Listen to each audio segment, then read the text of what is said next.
السلام عليكم ورحمة الله. معاكم عبد الله عمر وقناة محنكين الكورة. النهاردة إن شاء الله هنحلل ماتش الزمالك والبنك الأهلي. طبعا كان نفسنا نكسب الماتش النهاردة، بس ما فيش فايدة.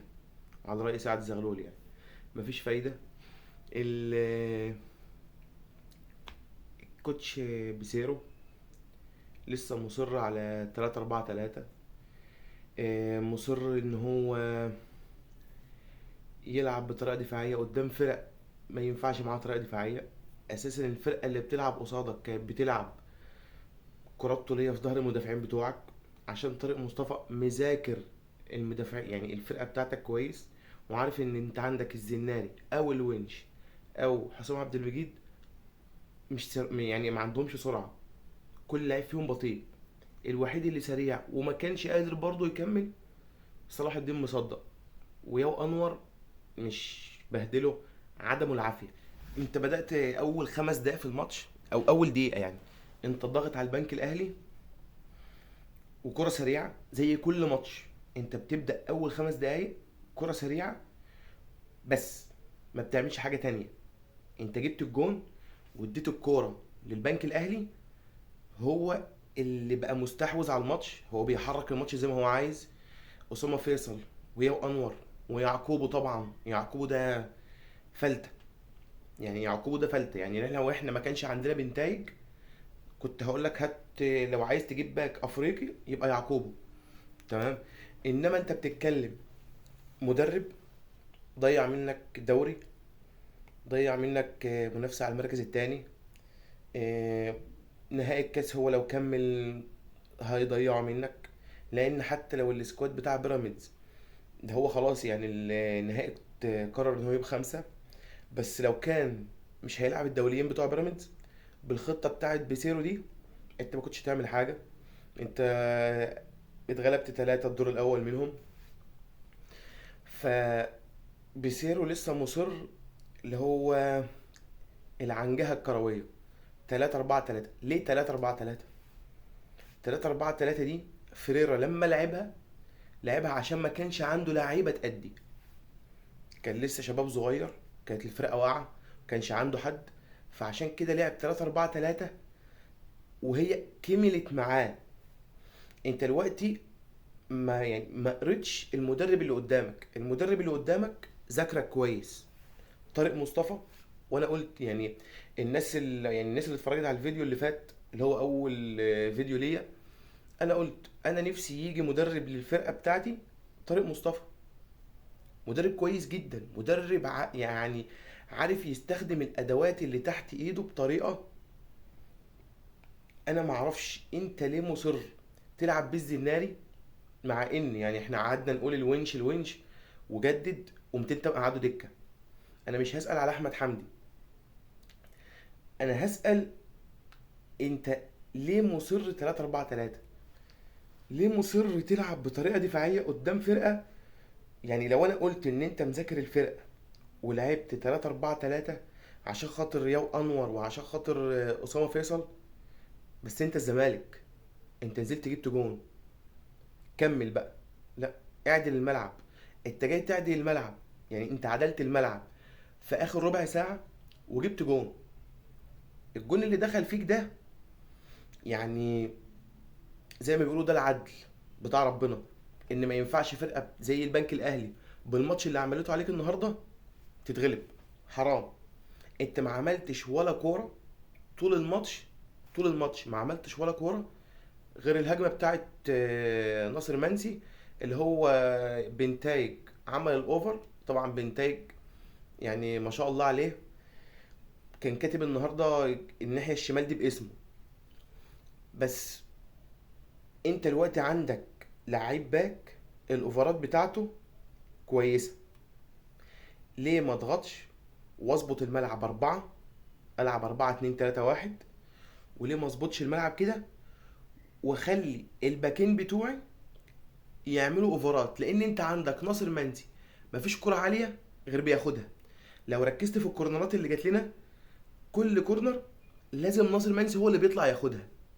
حتى لو ناصر منسي ربنا كرمه عشان خاطر الولا مجتهد، بس هو مهاجم على قده، بس في نفس الوقت كل كورة عالية بيطلع مع المدافع وبياخدها.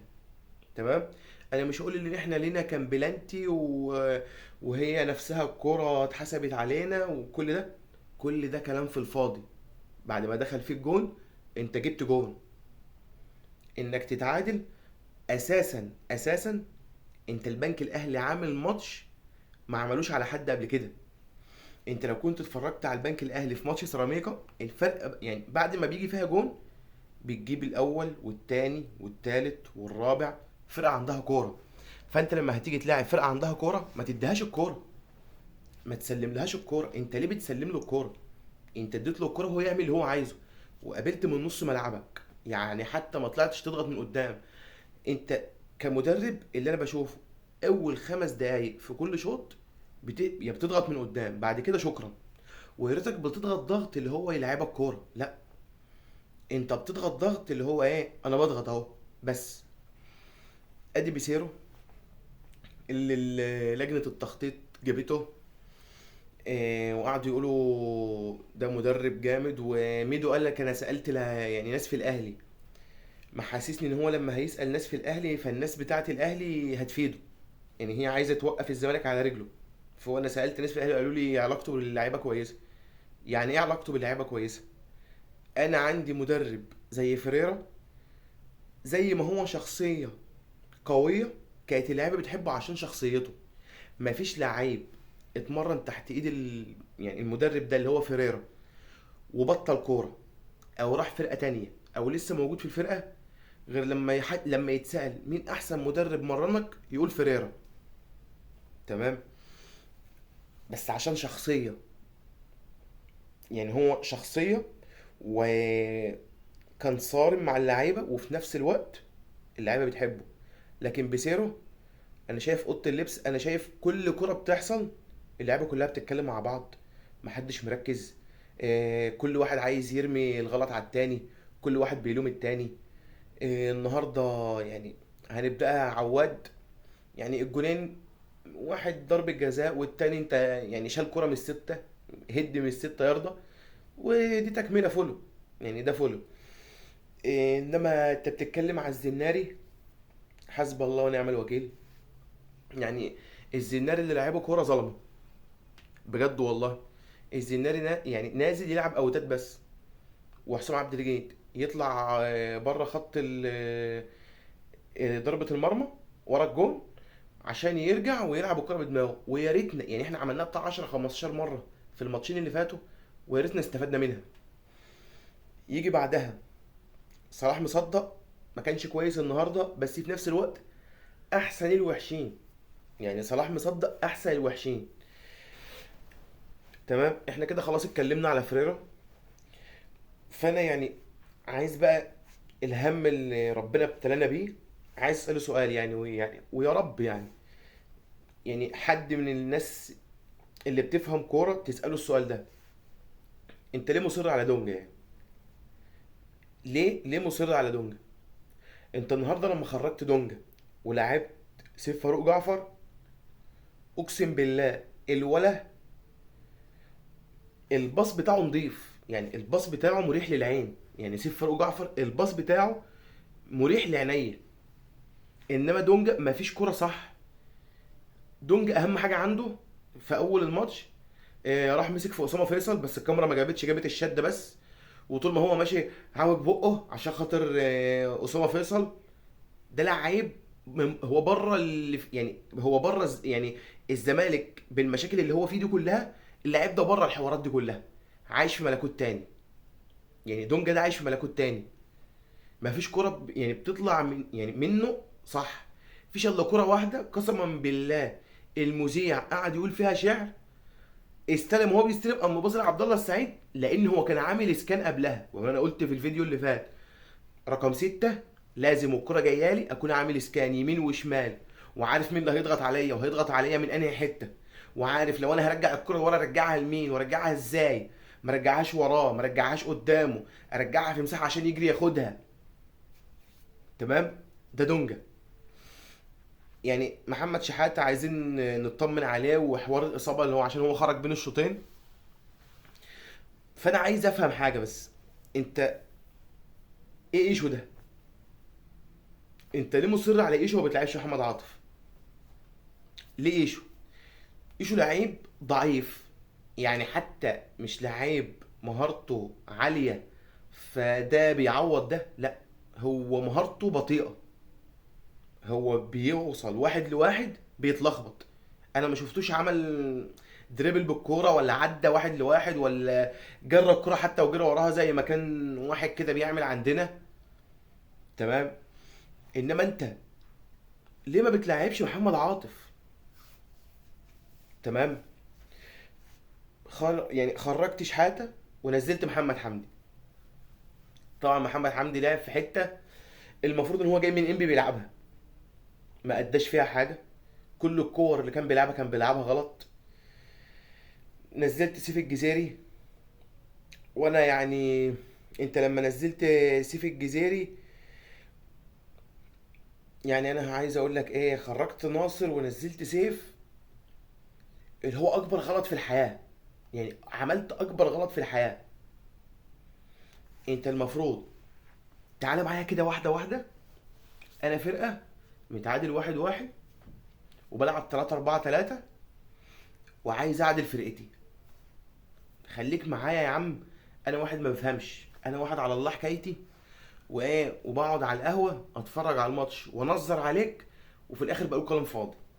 تمام. وماليش فيها. تمام. بقالنا 25 26 سنه بنتفرج على كوره وملناش فيها. هتلعب عمر وبنتايج مصدق وحسام، الزنير ما يشمهاش في حياته، ما يشمهاش في حياته. تمام. انا هقول لك على الفرقه اللي انت بتلعب بيها، اللي هو انت كنت لو هتعمل تبديل هتعمل تبديلين بس. تمام. دونجا، عبد الله السعيد. تمام. 6 و8 اهو. محمد ش... آه، مح... آه، احمد حمدي. احمد حمدي ايه، محمد حمدي. والمفروض ناصر ماهر 10. تمام. وهلاعب الجزيري وناصر منسي، الاتنين، واحد هيرحل شمال والتاني هيبقى جوه ال 18. والصح ان الجزيري هو يرحل ايه، يلعب وينج شمال، مع ان هو مش هيلعب وينج شمال، بس الجزيري يعني ممكن يكون بيعرف يحجز على الكرة كويس. تمام. وعندك ناصر ماهر هينفع زي ما جوزيه جوميز كان بيعملها له لما كنا بنتزنق ومصطفى شلبي مش بقاش موجود، زي اللي حصل النهارده، مع ان هو مصطفى شلبي موجود او مش موجود هي هياها. يعني انت مش اللي هو هنستفاد اذا كان موجود، لا، انا بستفاد لو هو مش موجود مصطفى شلبي. يعني يا عيني ما بتشوفش حاجه تحرق الدم. ناصر ماهر كان بيعمل ايه؟ كان بيلعب وينج شمال وبيبدل مع عبد الله. تمام كده، لان عبد الله كان هو بيلعبه، ساعات كان بيلعبه 6 او ساعات كان بيلعبه 8 بوكس تو بوكس بس. انما بيسيرو ملجم عبد الله السعيد. عبد الله السعيد لما اتحرر الشوط التاني شويه، في كوره بيعملها كل ماتش اللي وهي جايه له، هو شايف يعني، ما شاء الله عليه 40 سنه، وبيعمل حاجات المفروض ان اللعيبه اللي هي الصغيره اللي اصغر منه ب 10 و12 سنه و13 سنه تبقى المفروض هي عارفاها، لسه طازه في دماغها، لسه متمرنه عليها في الناشئين. اللي هو عارف ان اللعيب اللي وراه فاضي، كل مره يعملها في اللعيب اللي ماسكه بتاع نص الملعب، ان يموه انه هياخد الكره ويسيبها كل مره.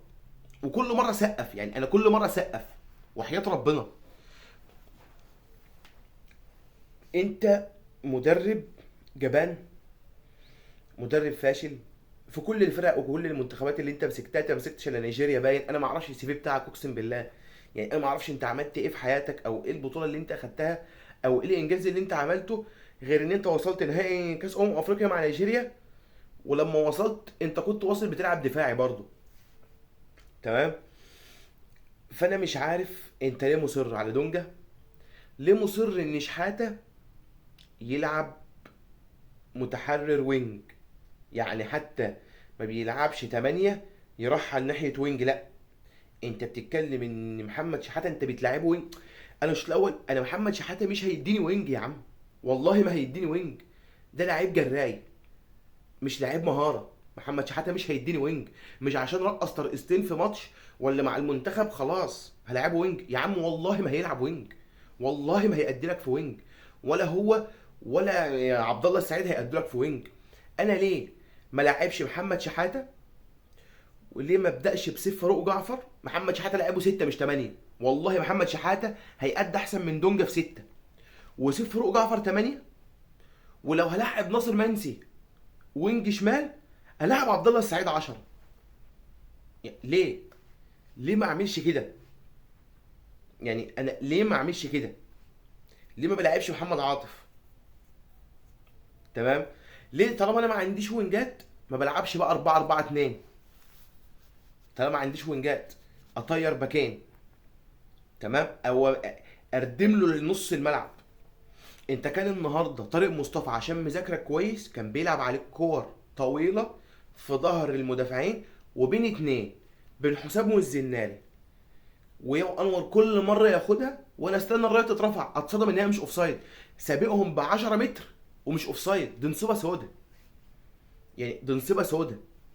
سابق الاثنين المدافعين المساكين بتوعنا ب 10 متر، كانت كل كره بتتلعب وراهم فرق بينهم كبير. انا ده اوفسايد يا باشا، ده هو بايت في الاوفسايد. مفيش، الكره مش بايت في الاوفسايد قسما بالله، والكره تتعاد مش اوفسايد، ده هو سبقهم. لولا عواد النهارده قسما بالله عواد كان بيلعب ليبرو، عواد ما كانش بيلعب جون، يعني عواد ما كانش واقف جون، عواد النهارده كان بيلعب ليبرو. قسما بالله الفرقه دي لو فيها لعيبه، يعني 6 لعيبه كمان بنفس الروح اللي فيها بنتايج ومحمد شحاته، والله كنا ناخد الدوري واحنا مستريحين. 2 لعيبه موتين نفسهم، موتين نفسهم ومحروقين. ناصر منسي بيموت نفسه هو كمان. بس انا بكلمك على 2 لعيبه فعلا اللي كل اللي في مقدرتهم بيعملوه، كل اللي في مقدرتهم بيعملوه عشان خاطر هم حاسين بقيمه التيشيرت. واحد زي بنتايج ما كانش حد يعرفه بجد، شال الحوار، يعني شال الكلمه دي ان ما حدش كان يعرفه، شالها على دماغه وفكر فيها وعمل حسابها وبقى بيأدي. يعني كفايه وهو بيتكلم وهو بيقول انا لما مضيت للزمالك مضيت عشان حب الجماهير ليا. عارف قيمه الناس دي، عارف قيمه نادي الزمالك، عارف قيمه التيشيرت هو لابسه، زي محمد شحاته. انما انا بتكلم انا ليه كل مره لازم يتحرق دمي في حاجات المفروض ان انت مدرب واحنا يا عم ما بنفهمش زيك، يعني احنا ما بنفهمش زيك، فانت المفروض تكون فاهم اكتر مننا. المفروض احنا لما نتفرج نتعلم نقول اه شوف ده هو المدرب عبقري عمل 1 2 3. يعني انت بقى كمجلس اداره وكلجنه تخطيط جايبين واحد بياخد بعمله اجنبيه، تمام كده، جايبين واحد لو مشينا دلوقتي هياخد شرط جزائي عشان يترفع علينا برضه قضيه لسه النهارده، او مش النهارده، احنا بقينا خلاص 6. المفروض امبارح كان باتشيكو وقف القيد، بقى كده 3 فترات قيد، تمام. فانت بتقوم بزودها بايه؟ ببيسيرو لو مشيته. فكان من الاول طارق مصطفى، يا باشا طارق مصطفى قسما بالله مدرب يعني بيعرف يذاكر الفرقه اللي قدامه وبيعرف يستغل الادوات اللي معاه كويس جدا. بس نقول لمين انتوا جايين تخربوا النادي؟ يعني والله العظيم انتوا الناس اللي كانت قبلكم، الناس اللي كانت قبلكم احنا كنا بنهاجمهم، كنا بنهاجمهم وكنا بنقول عليهم ظلمه وكنا بنقول عليهم اي حاجه في الدنيا من حرقتنا على النادي او من حرقتنا على اللي بيحصل. بس انتوا عديتوهم، يعني انتوا عديتوا ليفل اللامبالاه. انتوا بقى عندكم لا مبالاه ان احنا عمالين نحرق في دمنا وعمالين نتكلم والدوري ضاع وحتى دوري ابطال افريقيا المركز التاني ضاع واللهم صل على النبي. انت الكاس والله ما هتعمل في حاجه وهتتغلب من بيراميدز بالسكواد اللي معاك دوت. اصل انت مش هتجيب حد، يعني انت هتلعب نهائي الكاس بنفس اللعيبه، لو اتغير المدرب هو ده كواليتي اللعيبه اللي عندنا. مش هنقدر نجاري فرقه في كل مركز فيها البديل والاساسي احسن من بعض. تمام. انما انتوا خربتوا النادي. انتوا خلاص، يعني انا حاسس وانا بتفرج على الزمالك دلوقتي من اول 2004 2005، ده احنا داخلين على الحوار ده، اللي هي العشريه السوداء دي احنا داخلين عليها. واللي انا حاسه اكتر بقى ان الزمالك من كتر ما هو عمال يفضى كده من نجوم، وبقى جبروت ان هو بقى بيخش ياخد اللعيبه بتاعتك. يعني النادي الاهلي بقى من جبروته، وان هو ما عادش انت همه، او ما عادش شايفك، او بلغه الشارع اللي احنا بنتكلمها انت مش فارق معاه ولا هتعرف تسد قصاده كمجلس اداره. بقى بيخش ياخد اللعيبه من جوه النادي عندك. يعني هو دخل اخد اللعيبه من جوه النادي عندك. انا ما يفرقش معايا مين يروح ومين يجي، انا بتكلم ان هو بقى قادر يخش جوه فرقتك ويكلم لعيبه وانت مش قادر تفتح بقك. ويطلع علينا كابتن ميدو يقول لك انا معايا شيكات مفتوحه مضى اي لعيب في الاهلي. مضي مضى يا كابتن، هات لعيبه. طيب ما سمعناش حاجه. احنا كل لعيب نسمع عنه ان الزمالك بيفاوضه البركاوي ولا يطلع انت تقول انا فرحان عشان اللعيبه اللي احنا بنفاوضها كده محدش يعرفها. قسما بالله هتلاقيك جايب فوزي الحناوي، هتلاقيك جايب محمد حمدي زكي، هتلاقيك جايب ولا مجلي. انت فاهم؟ لكن انتوا ضيعتوا النادي. والسنه دي كانت يعني بقت اسوأ من اللي قبلها. يعني السنه اللي قبلها انت طلعت بكونفدراليه، طلعت بسوبر افريقي، سوبر مصري انت خسرته، لعبت وخدت بطولتين، والبطولتين قاريتين. يعني حتى مش بطولتين محليتين، عشان احنا عارفين البطولات المحليه بتبقى دايره فيها ازاي، والنهارده بانت يعني. بس انا مش هتكلم على تحكيم، لان انا كفرقه كالزمالك مش كل مره هاجي اتكلم على التحكيم وهقول انا كان ليا ضربه جزاء ما اتحسبتش. طب ما انت جبت جون ما حافظتش ليه؟ ما انت لما دخل فيك جون جبت التاني ما حافظتش ليه؟ ما هي بايدك، انت بايدك تجيب جون وجبت، بايدك تلعب. بس انتوا لعيبه ما عندكوش دم، لعيبه مش حاسين بالجمهور، ضيعتوا المركز التاني علينا. يعني احنا بقى مش هقول الاول، احنا بدأنا نوصل انتوا ضيعتوا المركز التاني. ف احنا لنا ربنا، احنا كده كده هنفضل ورا الزمالك. يعني ما عندناش حل تاني غير كده، ما فيش حل تاني. ومستحيل نتخلى عن الزمالك في يوم يعني. بس ارجو يعني لو انتوا عندكم ضمير، لو انتوا عندكم ضمير وبتخافوا من ربنا، يا تستقيلوا يا تستقيلوا. يا اما تسمعوا للجمهور، تسمعوا للناس اللي في الشارع، تسمعوا للناس، عشان خاطر اللي انتوا بتعملوه ده والله العظيم في ناس ماتت بسببه، في ناس ماتت وانتوا مفيش فايده. انت جايب لي مدرب مقتنع بدونجا، انا المدرب اللي هيقتنع بدونجا انا مش هشوفه. انا في كره النهارده دونجا عملها في نص الملعب، هو المفروض ان هو بيطفشها، لعبها وراه. المفروض هو بيطفش الكوره، لعبها وراه، وبقى بيتلفت حوالين نفسه بيشوفها هي راحت فين الكوره، بيدور عليها. ده لعيب مش موجود في الماتش، يعني لعيب مش موجود في الماتش. لعيب زي الزناري كفايه علينا بقى، مش عاوزين اوتات. يا رب الفا تلغي الاوتات عشان خاطرك يا زناري. يا رب الفا يعني تلغي الاوتات، تخليها بالرجل عشان خاطرك انت، تخليها زي الخماسي بالرجل عشان خاطرك انت. لعيب نازل يلعب اوتات بس. عمر جابر مفيش هجمه توحد ربنا. المفروض ان انت باك، او المفروض انا كمدرب اكتشفت ان الاتنين قلب الدفاع بتوع البنك في اول دقيقه في الماتش الاوفر عمل مشكله، العب اوفرات. المفروض الاوفر عمل مشكله في الفرقه وجاب، يعني جه منها جون. الباك دخل جوه ال 18، عمر جابر المفروض هو شاط الكوره بس قلشت جت لناصر منسي. خلاص كمل بقى كده، اوفرات يمين وشمال. وعندك لعيب هيعرف يجري ده، عندك لعيب هيعرف يجري ده. يعني عندك عبد الله السعيد هيعرف يجري لك بنتايج، وعندك ناصر ماهر يجري ده ويجري عمر جابر. تمام. بس برضو عشان نتكلم ونكون منصفين، ناصر ماهر النهارده هو لسه بيدور على نفسه. مش ده ناصر ماهر مع جوزيه جوميز. يعني والله العظيم بيسيرو نساك كوره. بيسيرو يعني عقده في حياته. نساك كوره. الولا نسى الكوره، الولا ما عادش طايق يلعب بسببه.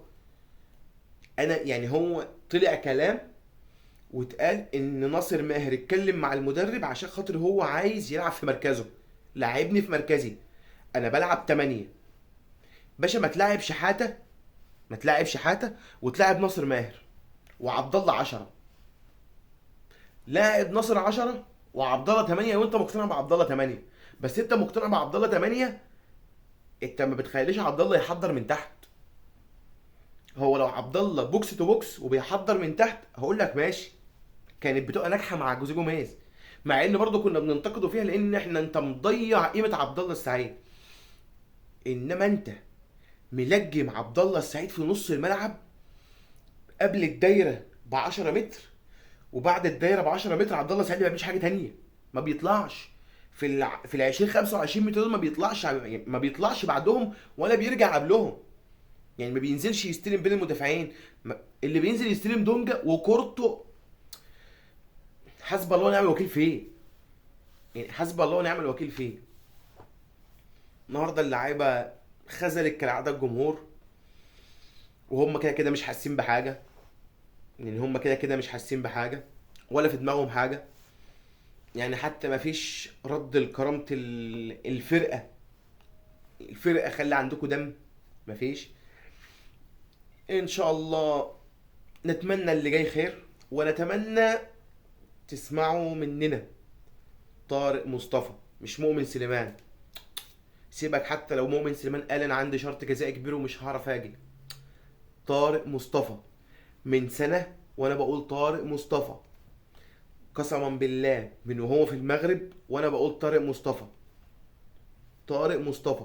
وانا عندي تمشي الجزيري وتجيب لي اسامه فيصل. اسامه فيصل فعال عنه، فعال على الجون عنه. وده بقى اللي فعلا ممكن يلعب لك وينج. النهارده كان بيجري في ظهر المدافعين بتوعنا.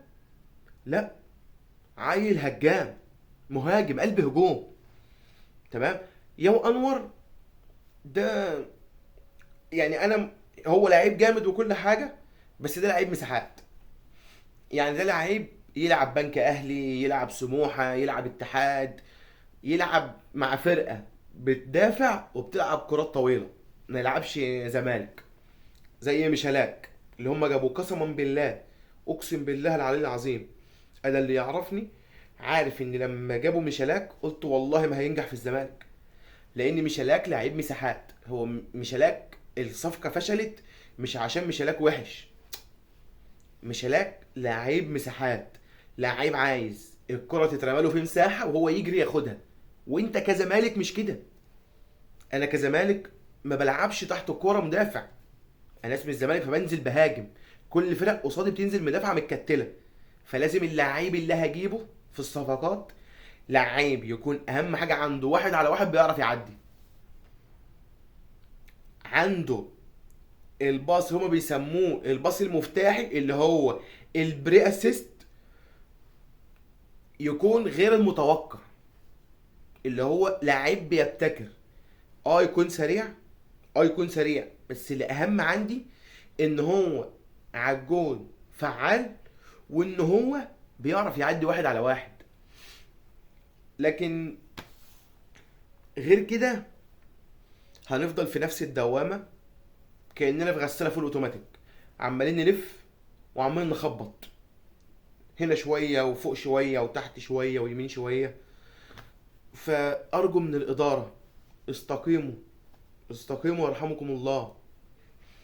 يا اما تستقيلوا، يا تستقيموا، يا تستقيلوا. والله يعني الاداره يا تستقيموا يا تستقيلوا. ملهاش حل تالت. بس. وده كان حرقة الدم، كانش كلام عن الماتش.